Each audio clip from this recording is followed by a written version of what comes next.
Mateo 8, 5 a 17, la cura acompaña el Evangelio. Tanto física, como del alma. Entró a Jesús en Cafarnaum, un centurión vino a él y le hizo esta súplica. Señor, mi siervo está en casa, de cama, paralítico, y sufre mucho. Jesús le dijo, yo iré y lo curar. Respondió el centurión, Señor, yo no soy digno de que entréis en mi casa. Decid una sola palabra y mi siervo será sanado. Porque yo también soy un subordinado y tengo soldados a mis órdenes. Yo digo a uno, ve, y él va, a otro, viene, y él viene, y a mi siervo, haz esto, y él lo hace. Al oír esto, lleno de admiración, dijo Jesús a los presentes, de cierto os digo, no he encontrado semejante fe en nadie de Israel. Por eso os declaro que multitudes vendrán de oriente y de occidente y se asentarán en el reino de los cielos con Abraham, Isaac y Jacob. Mientras que los hijos del reino serán lanzados en las tinieblas exteriores, donde habrá llanto y crujir de dientes. Después, dirigiéndose al centurión, dijo, ve, te sea hecho conforme a tu fe. A la misma hora el siervo quedó curado. Fue entonces Jesús a la casa de Pedro, cuya suegra estaba de cama, con fiebre. Le tomó la mano, y la fiebre la dejó. Ella se levantó y se puso a servirles. Por la tarde, le presentaron muchos posesos de demonios. Con una palabra expulsó a los espíritus y sanó a todos los enfermos. Así se cumplió la predicción del profeta Isaías, tomó nuestras enfermedades y se sobrecargó de nuestros males, Is 53,4.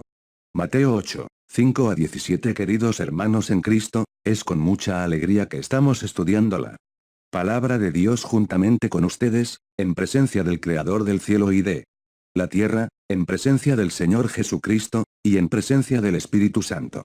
Estudiamos recientemente sobre el poder que el Señor Jesús pasó a sus discípulos para que pudieran anunciar el reino de Dios.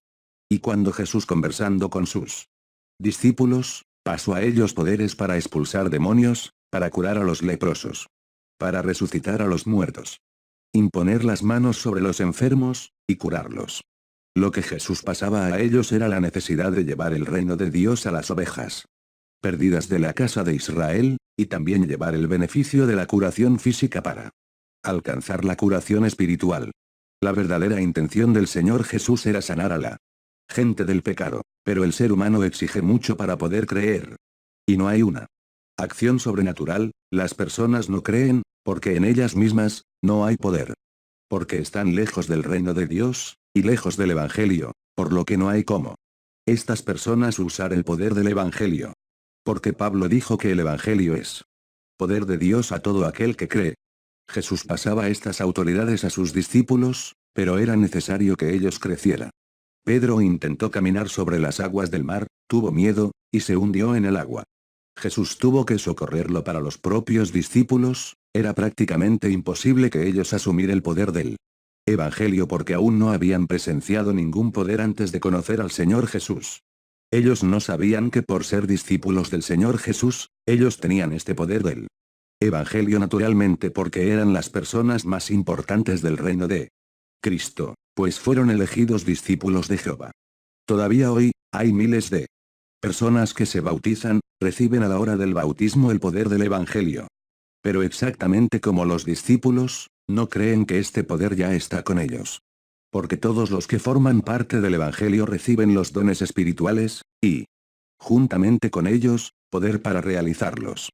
En el estudio de hoy, vamos a ver cómo Jesús Cristo actuaba usando el poder del Evangelio para curar físicamente a las personas, y consecuentemente curarlas espiritualmente también, porque a través de las curaciones que recibían, y de los milagros ellos creían en el Señor Jesús y glorificaban a Dios.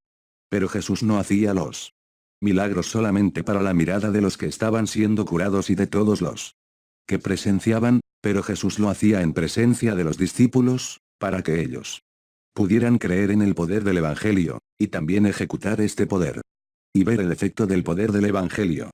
Cuando Jesús realizaba los milagros, cada milagro presenciado por los discípulos era una confirmación más, de que el poder del Evangelio era real, y estaba a disposición de ellos. En el estudio de hoy, un hombre que ocupaba una posición social elevada en la época, solo por oír hablar de lo que Jesús hacía, adquirió tanta fe, que salió de la ciudad que Él vivía, y fue hasta donde Jesús estaba, en busca de la cura de un criado suyo. En el Evangelio de Mateo, en el capítulo 8, versículo 5 al 17, habla sobre el centurión de Cafarnaúm. Vamos a ver en secuencia lo que Mateos narró sobre este encuentro de Jesús con el centurión. En el verso 5 y 6, este centurión llegó a Jesús, rogándole, diciendo, Señor, mi criado yace en casa paralítico, y violentamente atormentado. El centurismo fue directamente al asunto, no uso de rodeos, pero falló la verdad. Mi criado encuentra paralítico, y violentamente atormentado comillas.